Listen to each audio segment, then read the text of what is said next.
Alrighty, so it looks like I was operating for about 4.5 hours. Managed 100 contacts, and man, the bands just aren't that good today. I was hoping for a little bit better band conditions, but I had to jump around a little bit. It started out good, but then just kind of petered out altogether. So tonight may be a struggle. I'm trying to work on a couple kilo activations. This may be one of them if I get enough cues today to maybe come back one more time.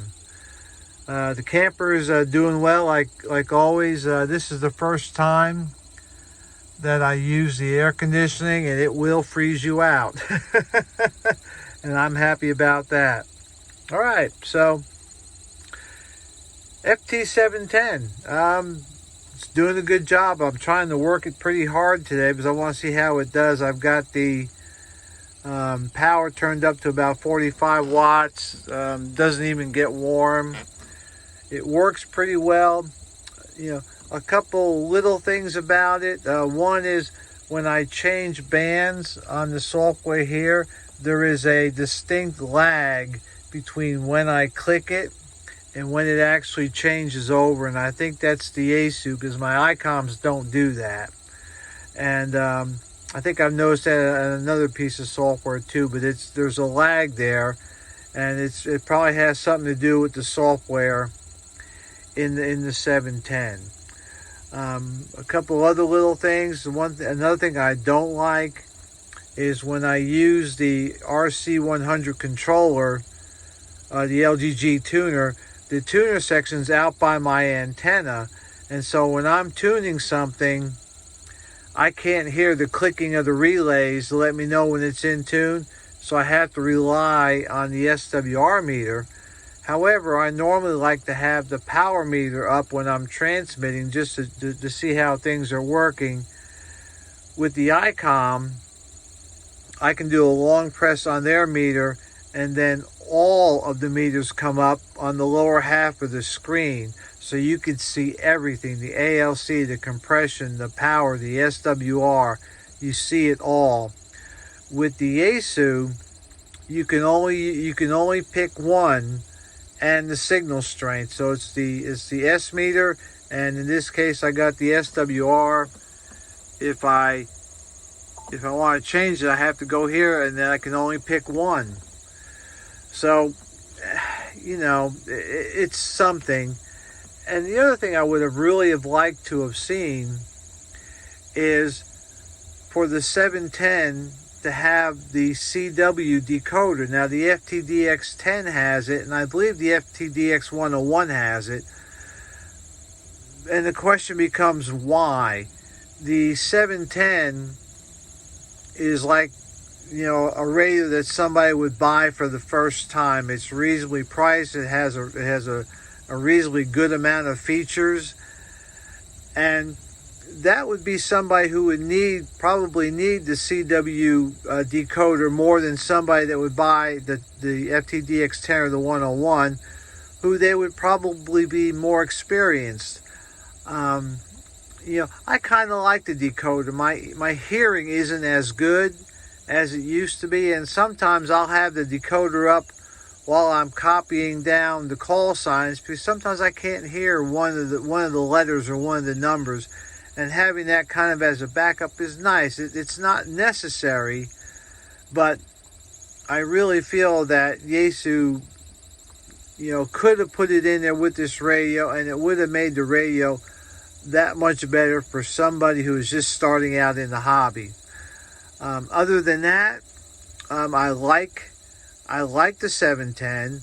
I like the layout that there are less knobs and buttons, because when I'm operating in the field, I'm not twisting knobs and pushing buttons. I'm operating, and I tend to have the radio set a little bit wider open to hear other things in the field. I like these little bars that tell me what the status is of the VFO. I like the waterfall is okay. The screen is okay. It's the same size as the 7300, except that the 710 is a little bit shorter. I like the size of the 710. It plays really close to the 7300. I've said it before, and I'll say it again, that I feel that the 710 and the 7300 are interchangeable, and then you just go with whatever you prefer for a manufacturer. In other words, if you're a Yaesu guy, get the 710. If you're an ICOM guy, get the 7300. They both really feel and operate about the same to me. Or you could be like me, who likes to straddle the fence, and I've got one of each. But I wanted to get the 710. I wanted to take it out, and I wanted to use it as a field radio. Now, how I use it and how you use it may be two different things. I'm using it primarily as a field radio that I take on camping trips with me, and I would use it for MCOM, so that's how I'm treating the radio.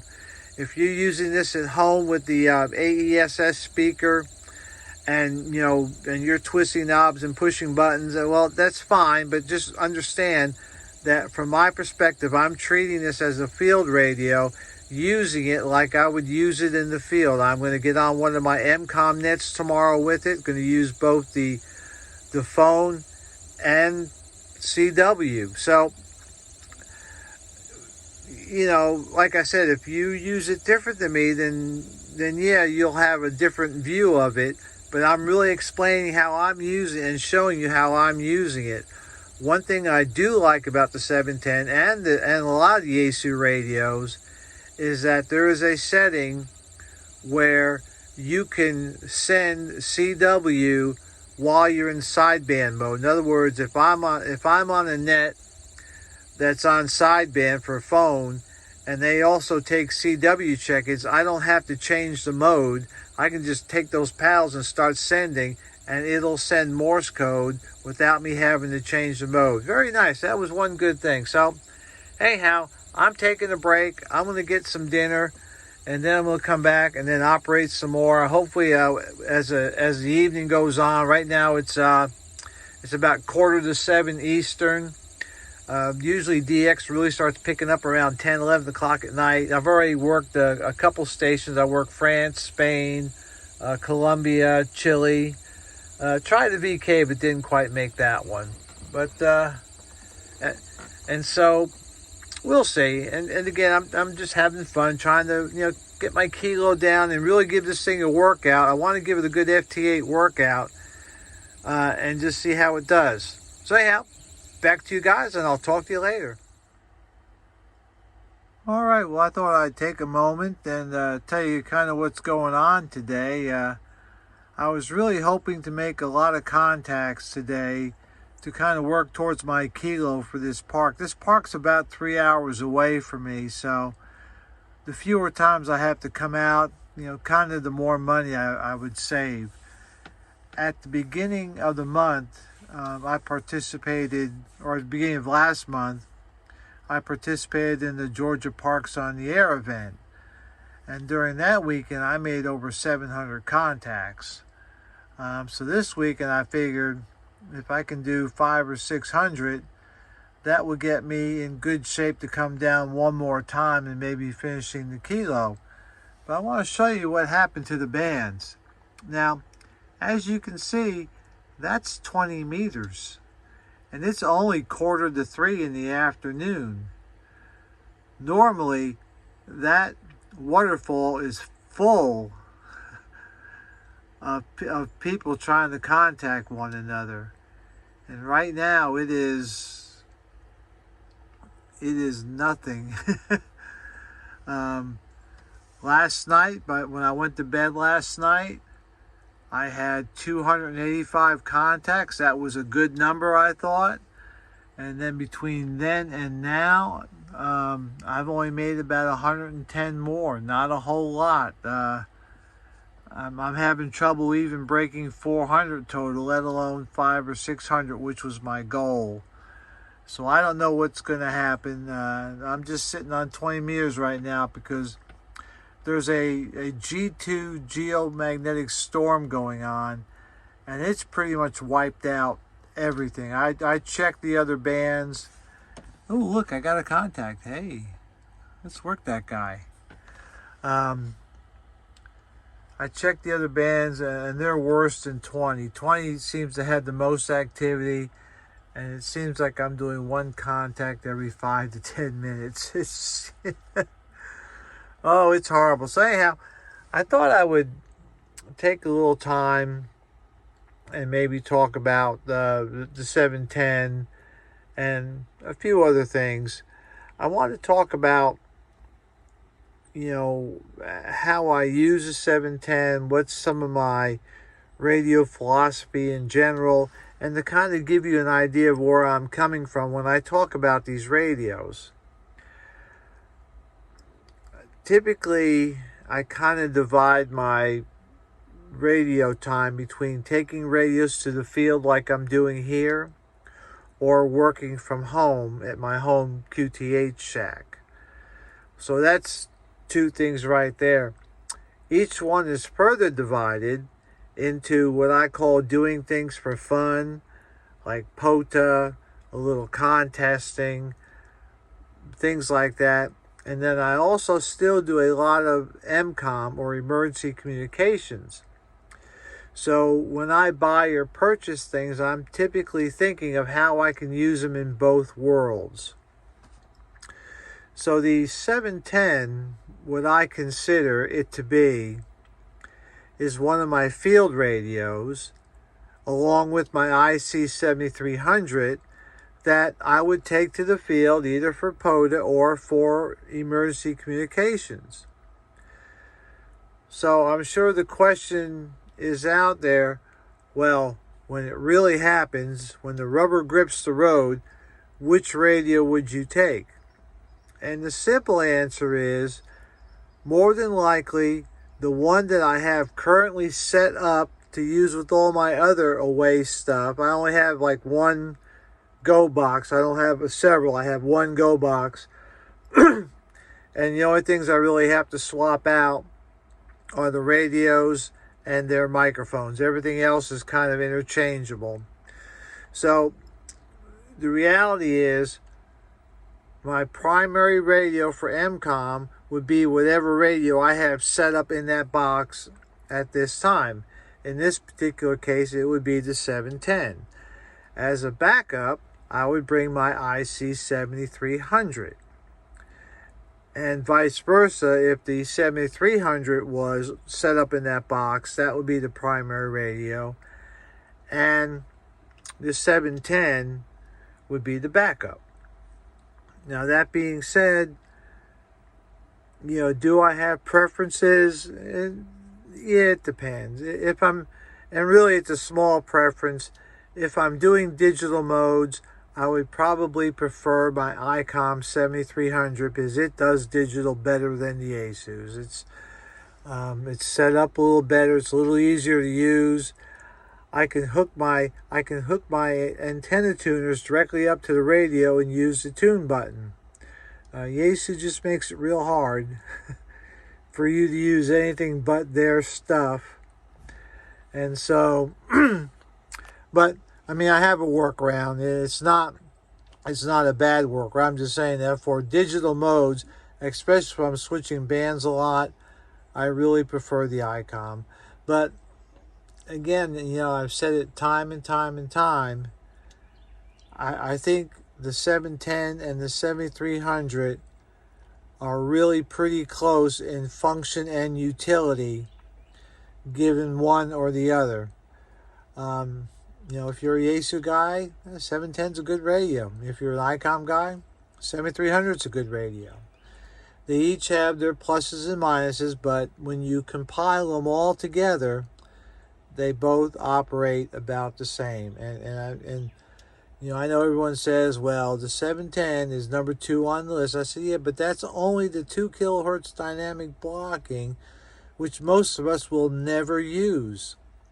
I did a video not too long ago comparing the FTDX10 with my 7300, which is kind of an unfair comparison, because really the FTDX10 in my eyes falls somewhere between the 7300 and the 7610. Better than the 7300, maybe not quite as good as the 7610. That's but probably it's closer to the 7610 than it is to the 7300. Anyhow, I did a comparison, a side-by-side comparison during the CQ Worldwide DXCW contest, where we were in a very crowded situation where there were many signals within like 10 kilohertz of each other. And the bottom line was that the 7300 could hear everything that the FTDX10 could hear. Now, if you're one of those type that are looking for FM quality sound on sideband and CW, well, yeah, maybe. Maybe the ASU is a little bit better if you're an audiophile. But for those of us that, just get down and get her done, everything I heard with the 7300, I heard with the FTDX10 and vice versa. So that's what I'm saying. It's 6 one, half dozen the other. I have both radios. I will probably keep both radios. I'll have, one backs up the other one depending on which one I take at the time. They're both kind of fun. So anyhow, that's it. I gotta go. I gotta take care of another. Oh, look at that! I got a contact. All right, sorry about that. And we'll talk to you all later. All right, well, just wrapping things up here. It's been a long and somewhat tedious day. Right now, it's almost 11 o'clock, and I'll probably pull the plug within the hour. I currently have 574 QSOs logged. There are some dupes in there. I have 100 QSOs from a prior camping trip last year I took. So that puts me somewhat up around 700 for working towards my kilo. I'm going to have to come back out one more time and give it a go, but it'll only be about 300 Qs, so that's not too bad. The band conditions today were amazing. I mean, when that geomagnetic storm hit, the bands just got wiped out. And then after the wipeout, when they started to come back up, there was a lot of QSB. They were up and down all day. In fact, right now, the band conditions still are not very good. I'm making QSOs, but not like I should be. If I had a good day today, my number probably would have been over 800.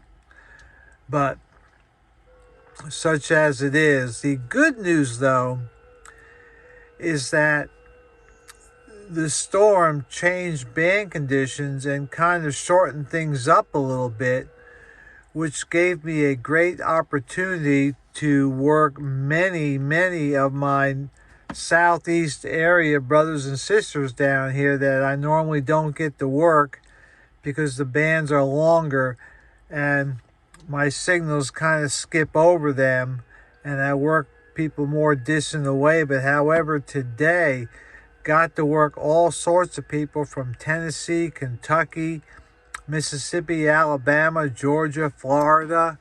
It was amazing how many people I got to work, and it was just really great to be able to do that. It doesn't happen very often. So my setup was pretty much the same as it always is, except this time I had the 710 instead of the 7300. My antenna was a 28-foot random wire that I built, and it worked well. I worked all over the world, not so much on the Pacific side, but a lot on the Atlantic side. Worked well into Europe, into the Ukraine, worked down into South America, up into Canada, worked 46, 47 states and 17 or 18 countries. When I write out my blog, I'll put the exact number in. But I only missed a couple. I missed, for states, I missed Hawaii and Alaska, which I normally usually get one of them, and I still might before the night's out, but I normally get one of them, but not tonight. And I normally get a VK or a ZL in New Zealand or Australia, but probably not tonight the way the band conditions are. But state-wise, it was Alaska, Hawaii, it was Wyoming, and darn if I can think of the other one. Hang on a second.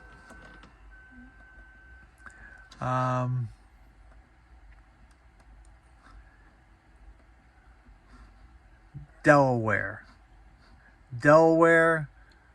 Wyoming, Alaska, and Hawaii. And I think the last time I did this, Delaware was was one of the ones that didn't get in there either. But antennas, everything is working like it's supposed to. I ran the 710. I started at 25 watts, but quickly realized that was not going to be good enough, and ended up running it most of the day at about 45 watts. This thing has been running fairly continuous. I turned it on about 2 o'clock Friday afternoon, ran it till about 2 o'clock Saturday morning, turned it on again about 7:30 Saturday morning, and then just running it now till 11 o'clock at night, and it's been steady FT8. If I wasn't actually working a contact, I was calling CQ. That's what I do. When I go out and work a POTA activation, I call CQ. I want hunters to find me. I don't go hunting for people. Whether some people go out and they'll activate, but they'll hunt and they'll take anybody, and it kind of leaves the hunters out. And me being a hunter, that's it's kind of not cool. So when I go out, I call CQ POTA. Now I work people who probably aren't POTA, but I'm calling CQ POTA to make sure that all my hunter buddies and gals can have that opportunity to work and get the credit for it. So I did work a couple park to parks, so I did kind of deviate a little bit, and I may have chased a little DX, but that was like maybe once or twice. It wasn't a lot. Again, most of the time banging CQ POTA, and that's what I like to do. So this probably won't be my first kilo. I've got about 4 or 5 parks that I'm working up towards the kilo. It's just allocating the time to go do it. And but it was fun. My camper works well. Like I said earlier in the video, that I do things twofold in amateur radio and ham radio. Part is the fun side, doing things like POTA, doing things with my club, bike rides, whatever they want. And then the other part is emergency communications. And I am active in a couple of different groups, my church being one of the big ones.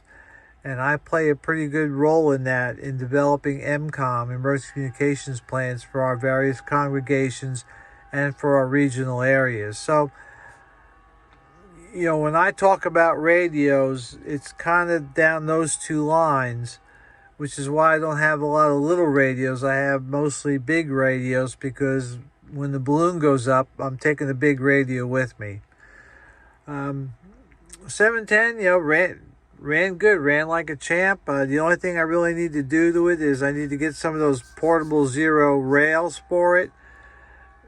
They haven't made them yet, so I'm waiting on that. I do like those. They'll stick out about that far, and they'll protect the front a little bit. And so, all right.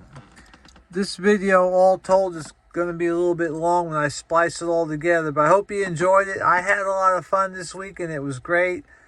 And if I worked you out there, thank you for making the contact with me, and thank you for being patient. I've had several pile-ups where it took me a while to get to everybody, but I do try to work everybody. I really do. I make an effort to do that. So, all right, everybody. For all you POTA peeps out there, you need to get out there and get going. And And I'll see you out there. 73s, my friends.